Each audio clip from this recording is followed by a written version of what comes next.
Hi అందరికీ, welcome back to my channel Pravali's cook book. ఈ వీడియోలో ఒక మంచి మటన్ గ్రేవీ కర్రీ ఎలా తయారు చేసుకోవాలో ఈ వీడియోలో చూసేద్దాం. వీడియో ఎక్కడ స్కిప్ చేయకుండా చివరి వరకు చూడండి.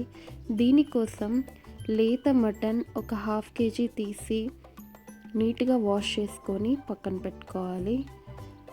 అల్లం వెల్లుల్లి పేస్ట్ 2 to 3 టేబుల్ స్పూన్, పసుపు 1/2 టేబుల్ స్పూన్, సాల్ట్ తగినంత, గరం మసాలా తగినంత, కారం 2 to 3 table spoon, 1 chopped tomato,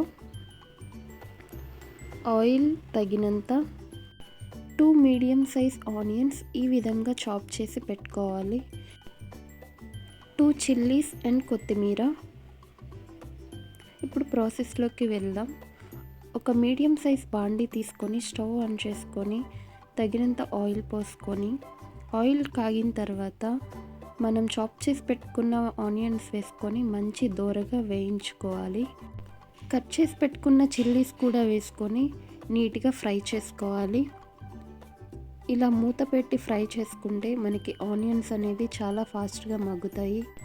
ఇలా లైట్ బ్రౌన్ వచ్చిన తర్వాత మనం ఈ టైంలో 2 to 3 టేబుల్ స్పూన్ అల్లం వెల్లుల్లి ముద్ద వేసుకొని నీట్గా కలుపుకోవాలి.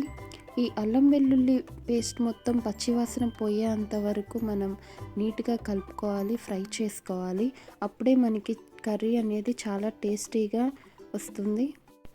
మధ్య మధ్యలో కలుపుతూ ఫ్రై చేసుకోవాలి, లేదంటే అడుగంటే ఛాన్సెస్ చాలా ఎక్కువగా ఉంటాయి.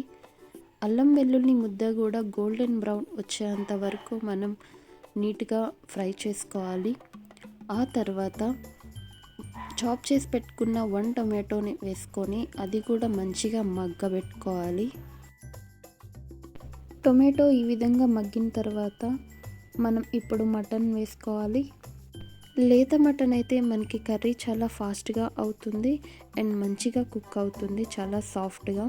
ఇలా మటన్ అంతా వేసుకొని నీట్గా కలుపుకోవాలి, అన్నీ కలిసే విధంగా మంచిగా కలుపుకోవాలి. లేత మటన్ అవ్వడం వల్ల నేను కుక్కర్ ఏమి యూస్ చేయడం లేదు. ఒకవేళ మీకు కావాలంటే మీరు కుక్కర్లో కూడా సేమ్ ప్రాసెస్ని కంటిన్యూ చేయొచ్చు. ఈ టైంలో సాల్ట్ వేసుకోవాలి, 1 స్పూన్, కొద్దిగా పసుపు వేసుకొని మంచిగా కలుపుకోవాలి. ఈ ప్రాసెస్ అంతా సిమ్లోనే పెట్టి చేసుకోవాలి. ఒక 10 minutes మనం ఇలా మూత పెట్టి వదిలేస్తే మటన్లో మంచిగా వాటర్ వస్తాయి. ఆ వాటర్లోనే మటన్ అంతా కుక్ చేసుకోవాలి.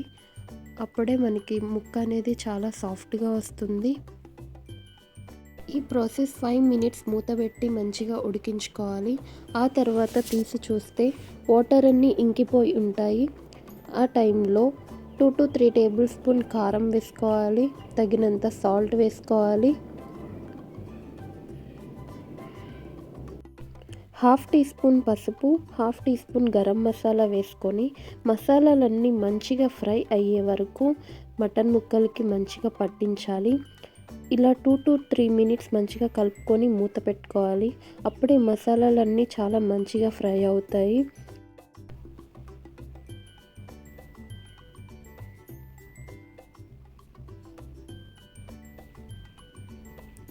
ఈ టైంలో 1 గ్లాస్ వాటర్ వేసుకొని సిమ్లో పెట్టి ముక్క సాఫ్ట్గా అయ్యేంత వరకు మనం ఉడికించుకోవాలి.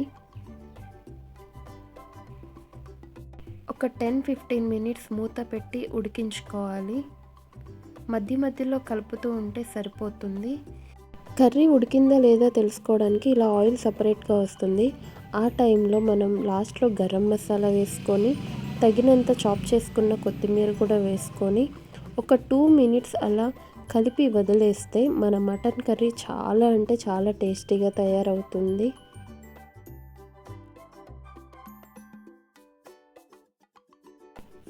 టూ మినిట్స్ అయిన తర్వాత చూస్తే ఇలా చాలా టేస్టీగా రెడీ అయిపోయి ఉంటుంది మన మటన్ కర్రీ. చాలా గ్రేవీగా అండ్ జ్యూసీగా ఉంటుంది, ముక్క చాలా సాఫ్ట్ అండ్ జ్యూసీగా ఉంటుంది. ఈ mutton curry bagara rice, normal rice, chapati, especially కొబ్బరన్నంలోకి చాలా అంటే చాలా టేస్టీగా ఉంటుంది. అయితే మీకు నచ్చిందా? నచ్చితే నా ఛానల్ని లైక్ చేయండి, షేర్ చేయండి. మరిన్ని వీడియోస్ కోసం నా ఛానల్ని సబ్స్క్రైబ్ చేసుకోండి. Thank you for watching.